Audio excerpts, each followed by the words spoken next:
Hello बच्चों, आप लोग सभी कैसे हो? आशा करते सभी अच्छे होंगे। आज मैं आप लोगों का क्लास 7 हिंदी थर्ड लैंग्वेज पढ़ाने जा रहा हूँ। आप लोगों का चैप्टर है मेरा बचपन, चैप्टर 8। मैंने इसके पहले वीडियो में आप लोग को ये चैप्टर स्टार्ट कर दिया था।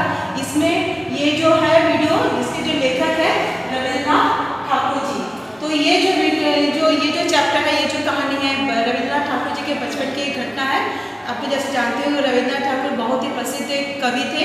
उन्होंने बहुत सारी कविताएं लिखी हैं, उन्होंने कहानियां भी लिखी हैं, उनके बहुत सारे उपन्यास भी हैं। और उनका जो है बचपन में उनका जो शिक्षा दीक्षा सभी आपको उनके घर से हुई है।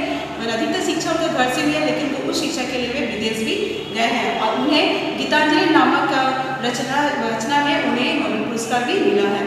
तो वे एक बहुत ही प्रसिद्ध कवि थे। तो उन्हें प्रकृति से बहुत ही प्रेम था, वो प्रकृति से उनका बहुत लगाव था। इसलिए वो जो है जीव जंतु से भी बहुत प्यार करते थे। वो उनका और एक शौक था कि वो जो बचपन की जो छोटी छोटी घटनाएं होती है, उन्होंने भी अपनी कहानी के रूप में लिखते थे। तो उन्हीं में से एक घटना है जो हम आप लोगों के सामने मैं आप लोग को मैं ये पढ़ाने जा रही हूँ। तो इसका पहला अध्याय मैंने आपको पिछले क्लास में पढ़ा दिया था। मैं आप लोग का नेक्स्ट आपके इस बाकी का अध्याय पढ़ाने जा रही हूँ।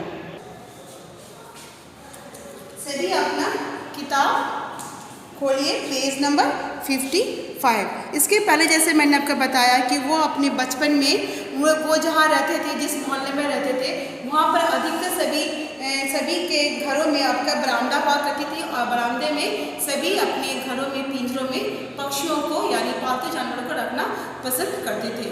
तो उनके भी घर में जो उनकी मंझली भाभी थी, वो उनको भी बहुत चिड़ियों का शौक था। तो वो भी अपने जो बरामदे में है चिड़ियों को रखती थी। तो एक दिन जब वो अपने घर में गिलहरी को ले आई, तो वही उसके बाद क्या होता है, सभी उनके जो उनके मोहल्ले की जो महिलाएं हैं उन्हें सब देखने के लिए आई।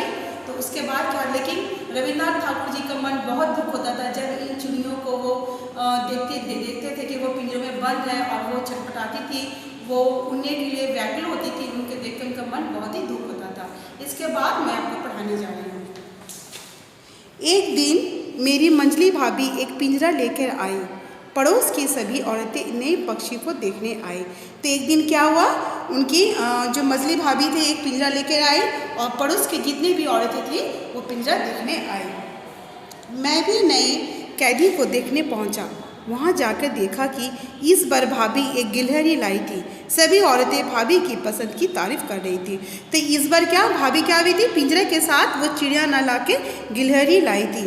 तो वो गिलहरी की भी तारीफ उनके मोहल्ले की औरतें ने भी काफ़ी तारीफ की।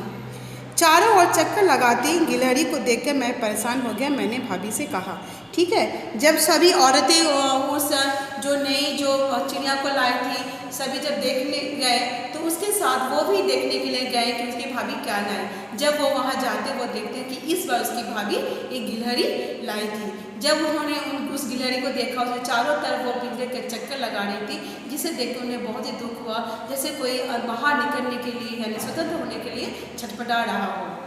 फिर उन्हें भाभी से कहा, आप इस बेजुबान प्राणी पर अत्याचार कर रही हैं। बच्चे होकर तुम गुरुआई मत झाड़ो, कहकर भाभी ने मुझे डांट दिया।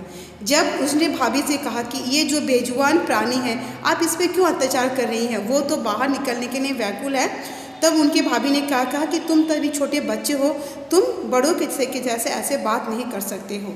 इस तरह करके वो उसे डांट दी। आखिर जब मुझसे रहा ना गया, तब एक दिन मैंने गिलहरी और दूसरे बंद पक्षियों के पिंजरे खोलकर उन्हें आज़ाद कर दिया। एक दिन क्या हुआ, वो जो बंद पिंजरों में जो पक्षी थे और जो गिलहरी थी उन्हें वो आज़ाद कर दिया। उसके बाद क्या होता है, तो नेक्स्ट पेज निकालिए, पेज नंबर 56। इसके लिए मुझे मंझली भाभी और परिवार के बड़ों से बहुत डांट सुननी पड़ी, पर मैं चुपचाप सह गया। पिंजरों में बंद प्राणियों को आज़ाद करके मैं पसंद था। तो फिर क्या हुआ, जब उन्होंने आज़ाद कर दिया तो उनकी मंझली भाभी और परिवार के सभी सदस्य उन पर बहुत ही क्रोधित हुए, उन्हें बहुत डांट लगाई, लेकिन फिर भी वो मन बहुत ही प्रसन्न हुए, क्योंकि उन्होंने बंद पक्षियों को और गिलहरी को आज़ाद कर दिया। तो इस तरह से ये पता चलता है कि वो उन्हें प्रकृति से और जानवरों से कितना अधिक प्रेम था। वो चाहते थे कि जिस तरह हम मनुष्य आज़ादी से भ्रमण करते हैं, अपने बाहर अपने स्वतंत्र से अपना जीवन यापन करते हैं, उसी प्रकार जो बेजुबान जो जानवर है वो भी अपना जीवन यापन कर सके और वो स्वतंत्र से रह सके। तो आज का ये चैप्टर यही समाप्त होता है। तो मैं आप लोगों को जीवन मूल्य में बता रही हूँ।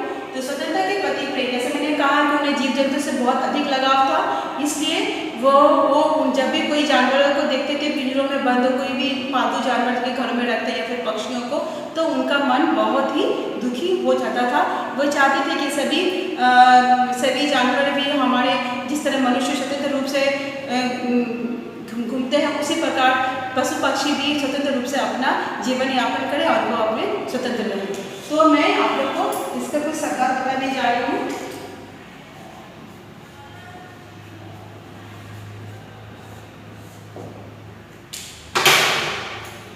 उदास, सुस्त,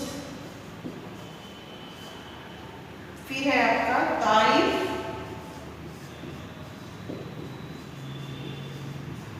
प्रशंसा, है आपका बेजुबान,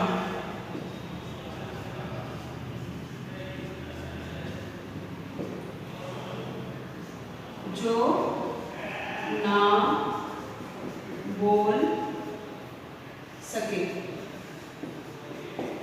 फिर है आपका अत्याचार, जुल्म।